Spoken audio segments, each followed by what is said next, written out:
Assalamualaikum warahmatullahi wabarakatuh. Perkenalkan, nama saya Mas Anabi Rizka dari kelas 10C. Di sini saya akan menceritakan cerita legenda Jaka Poleng yang berasal dari Brebes, Jawa Tengah. Dimulai dengan kisah hidupnya. Hiduplah seorang pemuda yang bernama Laksito. Ia bekerja sebagai pemelihara kuda milik Bupati Brebes, yang kuda tersebut diberi nama Kiai Gentah. Sehari-hari ia bertugas untuk memandikan kuda, memberinya makan, serta membersihkan kandang. Karena tugas itulah Laksito harus makan pagi untuk memberi makan rumput kepada Kiai Genta. Setelah itu, ia biasanya menikmati kue alu-alu dan minum teh poci hangat buatan Ma Oja yang juga merupakan abdi di rumah bupati tersebut. Setelah itu, ia pergi ke sawah untuk mencari rumput buat Kiai Genta.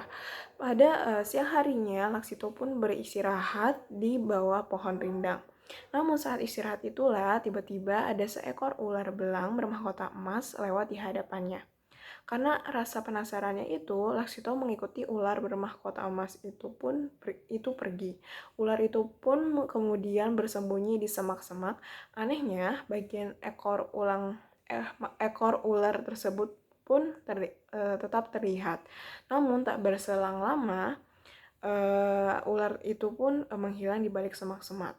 Karena rasa penasaran Laksito ini, akhirnya dia membongkar tempat persembunyian ular itu. Namun yang didapatkannya, ular itu tidak berada di sana. Namun sebagai gantinya ia melihat sisik ular yang berwarna keemasan dan berkilauan. Setelah itu pun ia pulang dengan membawa rumput untuk Kiai Genta. Tak lupa dengan membawa sisik ular itu dan ia masukkan ke dalam kantong. Saat sampai di kandang, ia terkejut melihat Kiai Genta yang tampak ketakutan. Laksito pun terheran-heran kenapa pada hari itu ia mengalami banyak kejadian aneh. Saat sampai di dapur dan menyapa Mak Oja, terkejutnya perempuan itu ada yang memanggil dirinya, namun wujudnya tak nampak. Saat itu pula sadarlah Laksito bahwa dirinya tuh tak bisa terlihat. Dengan mendengar teriak ketakutan Mak Oja, Bupati Brebes langsung berlari ke dapur dan menanyakan apa yang terjadi. Setelah menyadari bahwa ada suara yang terdengar itu suara Laksito, sang Bupati Brebes itu meminta Laksito untuk menceritakan peristiwa yang menimpa dirinya. Setelah mendengar cerita Laksito, sang bupati memintanya untuk mengeluarkan sisik ular itu yang disimpan di kantong celananya. Setelah mengeluarkan sisik ular itu, Laksito pun kembali bisa terlihat. Mak Oja pun yang sedari tadi ketakutan merasa lega kembali. Setelah menyaksikan kehebatan sisik ular tersebut, Bupati Brebes meminta Laksito untuk menyerahkan penemuan itu kepadanya dengan imbalan gaji dan pangkatnya akan dinaikkan. Namun Laksito tidak ingin memenuhi permintaan Bupati yang meminta sisik ular itu. Mau tak mau Bupati Brebes itu meminta sisik ular itu secara paksa dan terjadilah pertengkaran antara Bupati Brebes dan Laksito. Dengan pertengkaran antara keduanya, Laksito yang masih muda dan lebih kuat memenangkan perebutan sisik emas itu.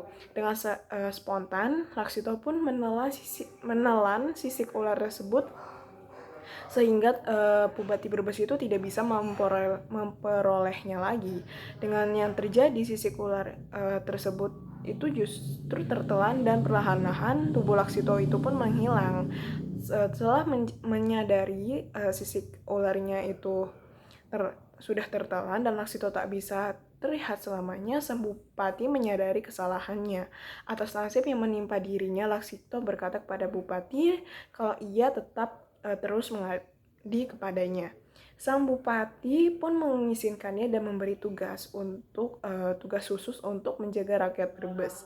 Karena Laksito masih berjaga dan menelan sisik ular poleng itu, lalu bupati memberinya nama baru yaitu Jaka Poleng. Sejak saat itulah namanya menjadi populer dan di kalangan masyarakat Brebes, serta keberadaannya pun dipercaya masih ada hingga sekarang. dan menjadi salah satu penghuni di rumah kompleks kantor Bupati Brebes. Jadi sekian cerita Jaka Poleng. Maaf bila ada salah kata. Wabillahi taufiq wal hidayah. Wassalamualaikum warahmatullahi wabarakatuh.